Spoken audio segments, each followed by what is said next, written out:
વડાપ્રધાન નરેન્દ્ર મોદીના આગામી સુરત પ્રવાસને લઈને તંત્ર દ્વારા તૈયારીઓનો ધમધમાટ શરૂ કરી દેવામાં આવ્યો છે। સુરત કલેક્ટર કચેરી ખાતે ઉચ્ચ સ્તરીય બેઠક યોજાઈ, જેમાં કાર્યક્રમની તૈયારી, સુરક્ષા વ્યવસ્થા અને સ્વચ્છતા અભિયાન સહિતના મુદ્દાઓ પર ચર્ચા કરવામાં આવી હતી। સુરતમાં 5 જૂને યોજનારા વડાપ્રધાન નરેન્દ્ર મોદીના કાર્યક્રમને લઈને સુરત કલેક્ટર કચેરી ખાતે મહત્વપૂર્ણ બેઠક યોજાઈ। બેઠકમાં રાજ્યના નાયબ મુખ્યમંત્રી હર્ષ સંઘવી અને કેન્દ્રીય મંત્રી CR પાટીલની ઉપસ્થિતિમાં કાર્યક્રમની વિવિધ તૈયારીઓની સમીક્ષા કરવામાં આવી।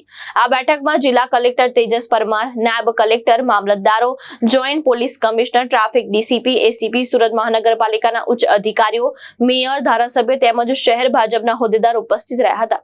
આ કાર્યક્રમ દરમિયાન અંદાજે 18,000 કરોડ રૂપિયાના વિવિધ વિકાસ પ્રકલ્પોનું ખાતમુહૂર્ત અને લોકાર્પણ કરવામાં આવશે। કાર્યક્રમને ઇકો ફ્રેન્ડલી બનાવવા માટે ખાસ આયોજન કરવામાં આવી રહ્યું છે।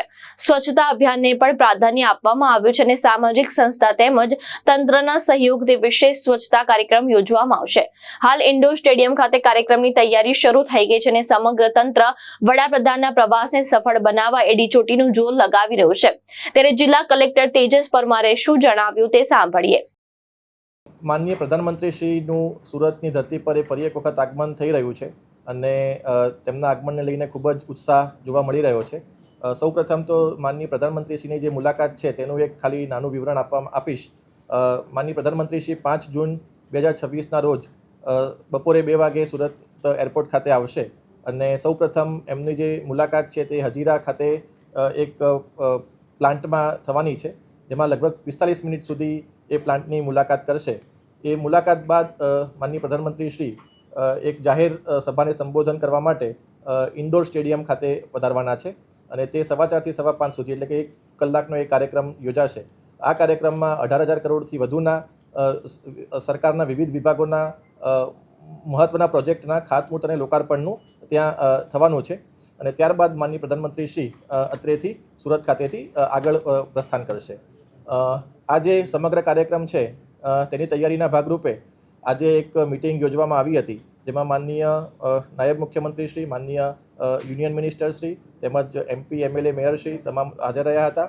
માનનીય પોલીસ કમિશનરશ્રી અને મ્યુનિસિપલ કમિશનરશ્રીએ પણ આમાં અમને માર્ગદર્શન આપ્યું હતું।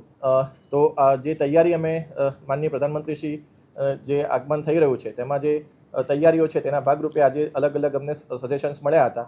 એમાં મુખ્ય 2 વસ્તુ ઉપર અમારો ફોકસ રહેવાનું છે, જેમાં એક સ્વચ્છતા અભિયાન। અત્યારે આમ આપણે જાણીએ છીએ કે સ્વચ્છ ભારત અભિયાન સમગ્ર દેશમાં ચાલી જ રહ્યું છે અને સુરત મહાનગરપાલિકામાં પણ આ કામગીરી ખૂબ જ સારી રીતે થઈ રહી છે અને જાણીએ છીએ કે સુરત આમાં નંબર 1 પણ દેશમાં છે।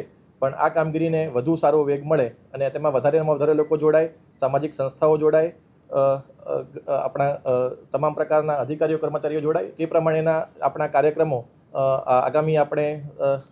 આગામી દિવસોમાં કરવા જઈ રહ્યા છીએ। એટલે એના માટે અમને માર્ગદર્શન મળ્યું અને એનું આપણે આખું આયોજન કેવી રીતે કરવું એનું અમને માર્ગદર્શન આજે મળ્યું હતું।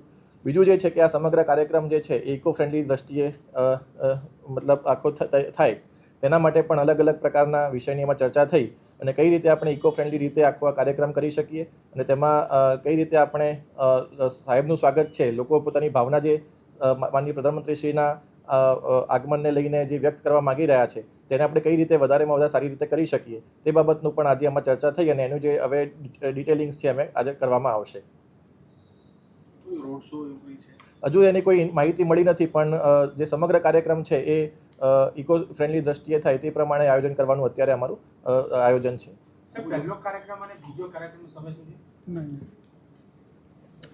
પ્રોગ્રામ છે, સમય રહેવા દેજો। પ્રોગ્રામ જે છે એ મેં કીધું એમ 45 મિનિટનું ત્યાં હઝીરામાં છે અને બાકી 1 કલાકનો કાર્યક્રમ છે, પબ્લિક ફંક્શન અહીંયા ઇન્ડોર સ્ટેડિયમ ખાતે છે। બહુ ઓછો સમય છે, તો કઈ પ્રકારની કામગીરી હવે કરવામાં આવશે?